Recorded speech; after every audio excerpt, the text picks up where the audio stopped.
Good, how are you? Good, thank you. What are we doing today? My name is James Spiegel. I run the mobile response team for Arenac Behavioral Health. And what did you want to do? So Arenac Behavioral Health is the community mental health authority for Bay and Arenac counties. So we provide services to the most severe mentally ill population and Medicaid. That is our primary people with. So we do outpatient therapy, we do psychiatry, we do a sort of community treatment, children's case management, children's therapy, wraparound, and then we have developmentally delayed services like the autism benefits, and we run a clubhouse called North Shore. I'm North Shore, it's North Bay.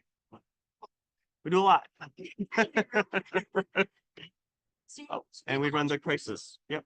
So yes, we do. And then just backtrack for a second. We also run a 24-hour call center for crisis and the mobile response.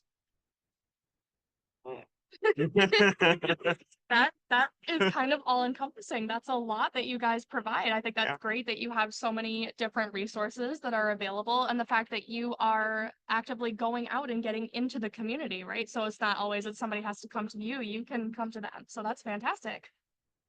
Our biggest barriers is transportation. We recognize for our people. So being able to go out there and help them, especially when somebody's suicidal, homicidal, it's big.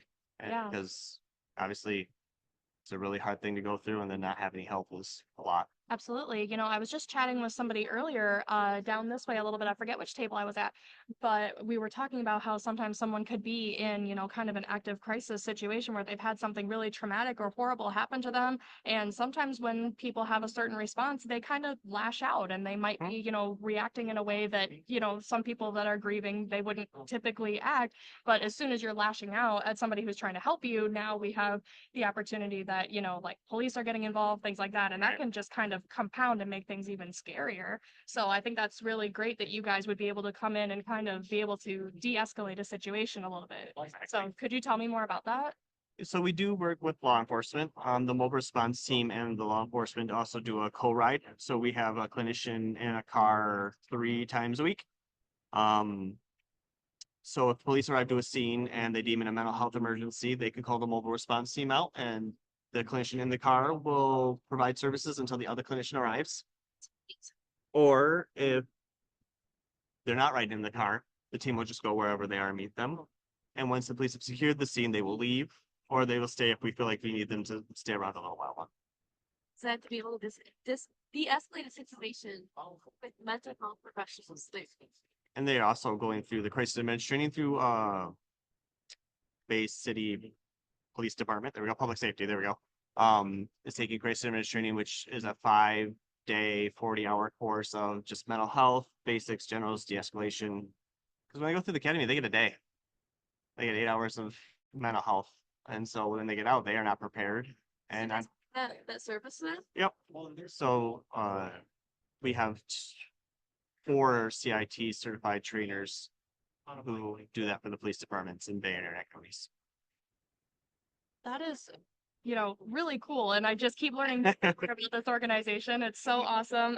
So something that I wanted to kind of ask you is, how are you starting to get out and communicate that you have all of these different services throughout the different communities that are around? The problem with social work in general is there's a lot of resources, and knowing them all is impossible. So coming to events like this, having flyers, we have a bunch of brochures, and word of mouth is a lot of it. Consumers in services recommend their friends, they give the access number, and then we kind of disseminate you where you have to go. So you call that 24-hour access line. We do an evaluation over the phone with you, and then we send you to where we think is the most appropriate service, whether it's therapy or case management or whatever that is. Yeah. Situations and also work like saying like put other places that you need to go to.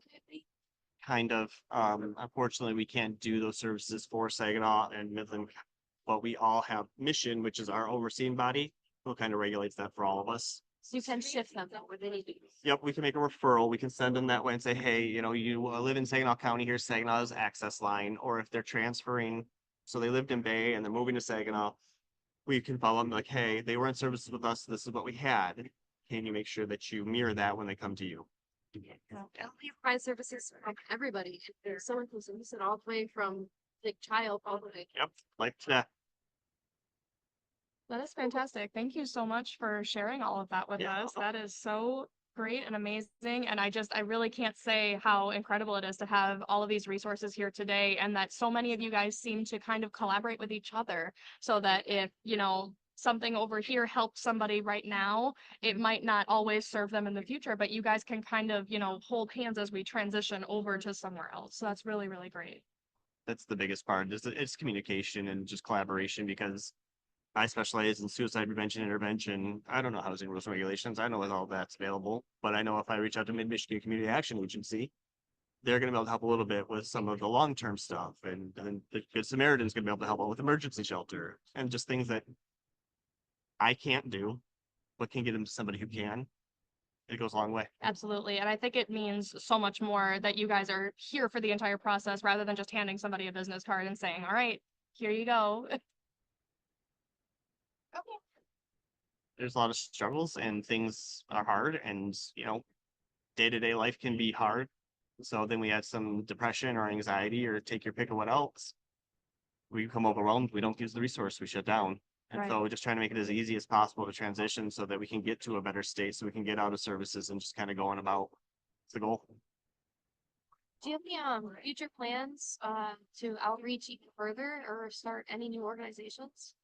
So Arenac Mental Health is a community mental health, so we are pretty established in what we do. We're always starting new programs and new groups and just trying to evolve. Like the mobile response team is only a year and a half old in its current form. There's previous iterations that were different, had some changes to it, but I'm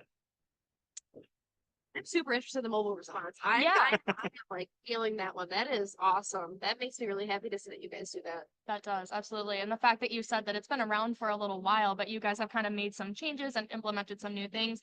So how were you guys kind of able to measure the effectivity of that to determine that it needed to move forward?